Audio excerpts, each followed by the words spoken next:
ഒട്ടും നിസ്സാരമായിട്ടുള്ള കാര്യമല്ല ഈ ഹോസ്പിറ്റൽ ബാഗ് പ്രിപ്പയർ ചെയ്യാന്നുള്ളത്. കഴിഞ്ഞ ദിവസമായിട്ടോ ഞാൻ മനസ്സിലാക്കിയത്. ഓരോ വീഡിയോ കാണുമ്പോഴും ഓരോന്ന് വെച്ചും കുറച്ചും ഇതുപോലൊരു ഹോസ്പിറ്റൽ ബാഗ് എന്തായാലും നിങ്ങൾ കണ്ടിട്ടുണ്ടാവില്ല. എക്സൈറ്റഡ് ആയിട്ട് ഓരോന്നും ചെയ്യുമ്പോൾ വാവ് വരുന്നതിന് മുമ്പ് ഇതൊന്നും ചെയ്യുന്നത് ശരിയല്ല എന്നുള്ള ഉപദേശമായിട്ട് കുറെ പേര്. ഇപ്പോഴും നേരം വെളുക്കാത്ത ഈ പഴമക്കാരോട് എന്ത് പറയാൻ. വാവയുടെ പേര് വെച്ച് സ്പെഷ്യൽ ആയിട്ട് കസ്റ്റമൈസ് ചെയ്ത ഇതൂടെ ആയാലും ഏകദേശം പൂർത്തിയായി.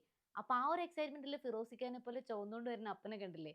അവരുടെ മുഖത്തെ എക്സൈറ്റ്മെന്റ് കാണുമ്പോൾ അറിയാലോ ഇത് നിസ്സാര ഐറ്റം അല്ലെന്ന്. നെയിം കസ്റ്റമൈസേഷനോട് ലാസ്റ്റ് ആയിട്ടാണ് എന്റെ ഫേവറേറ്റ്. പ്രഗ്നന്റ് ആയിട്ടുള്ളവരെല്ലാം ഈ ഒരു പേജ് നോക്കി വെച്ചോട്ടോ. കാരണം അത്രയ്ക്ക് പ്രീമിയം ലെവലിൽ കസ്റ്റമൈസ് ചെയ്യുന്ന ഇതുപോലെ ക്യൂട്ട് ആയിട്ടുള്ള ഐറ്റംസ് വേറെ എവിടെ നിങ്ങൾക്ക് കാണാൻ പറ്റില്ല. എന്റെ എബിച്ചിന്റെയും ഒരുപോലെ ഫേവറേറ്റ് ആയിട്ടുള്ള പീറ്റർ റാബിറ്റ് തീമും ചോക്ലേറ്റ് ബ്രൗൺ കളറും ആയിരുന്നു ഞാൻ പറഞ്ഞിരുന്നത്. സത്യം പറയാലോ ബേബി പ്രിൻസസ് ആർജ് എന്നുള്ള ഇൻസ്റ്റാഗ്രാം പേജിൽ ഓരോ വീഡിയോസ് കാണുമ്പോഴും അത്രയ്ക്ക് കൊതിയാവും നമുക്ക് ഓരോന്ന് മേടിക്കാൻ. ഞാൻ പറയുന്നതിൽ എത്രത്തോളം സത്യം ഉണ്ടെന്ന് നിങ്ങൾ തന്നെ നോക്കിയിട്ട് പറയണേ. പിൻട്രസ്റ്റ് വൈബുള്ള കസ്റ്റമൈസ് ചെയ്ത ഇവരുടെ ഒരു ക്യൂട്ട് ഡൈബർ ബാഗ് തന്നെ ഉണ്ടല്ലേ.